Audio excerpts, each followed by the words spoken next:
നമസ്കാരം. Media vision വാർത്തകളിലേക്ക് സ്വാഗതം. വേനൽ കനത്തതോടെ തൊഴിലാളികളും കാൽനട യാത്രക്കാരും ദുരിതത്തിൽ. വരും ദിവസങ്ങളിലും ചൂട് വർദ്ധിക്കുമെന്ന് നിരീക്ഷകർ പറയുന്നു.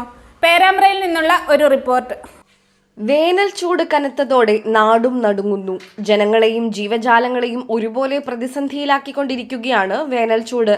വേനൽ ചൂട് വർദ്ധിച്ചതോടെ തൊഴിലാളികളെയും കച്ചവടക്കാരെയും ബസ് യാത്രക്കാരെയും കാൽനട യാത്രക്കാരും വിദ്യാർത്ഥികളും ഒരുപോലെ ദുരിതത്തിലായിരിക്കുകയാണ്. കാലാവസ്ഥാ വ്യതിയാനത്തിന്റെ പ്രാഥമിക റിപ്പോർട്ടുകൾ പ്രകാരം ജില്ലകളിൽ 37 ഡിഗ്രി 47 ഡിഗ്രി വരെയാണ് ചൂടിന്റെ തോത്. ഇത് കണക്കിലെടുത്തുകൊണ്ട് തന്നെ അതീവ ജാഗ്രതയിലാണ് ജനങ്ങൾ.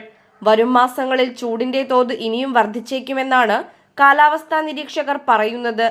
അണക്കെട്ടുകളിൽ ജലത്തിന്റെ തോത് കുറയുന്നതോടെ വൈദ്യുതിയുടെ അളവിലും വൻതോതിൽ കുറവ് അനുഭവപ്പെടുന്നത് ഓഫീസ് ജീവനക്കാരെയും തൊഴിലാളികളെയും പൊറുതിമുട്ടിക്കുന്നു.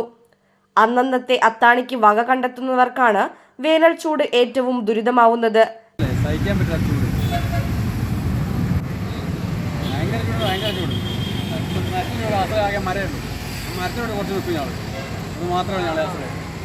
എന്താ ചെയ്യാന്നറിയില്ല. ഭയങ്കര വെയിൽ. പേരാമ്പ്ര ടൗൺ ആകെ വെന്ത് ഇടുക. എന്ത് ചെയ്യാൻ പറ്റും? ജനങ്ങൾ ഇറങ്ങുന്നില്ല. പേരാമ്പ്രയിൽ നിന്നുള്ള ഒരു report. News bureau, media vision.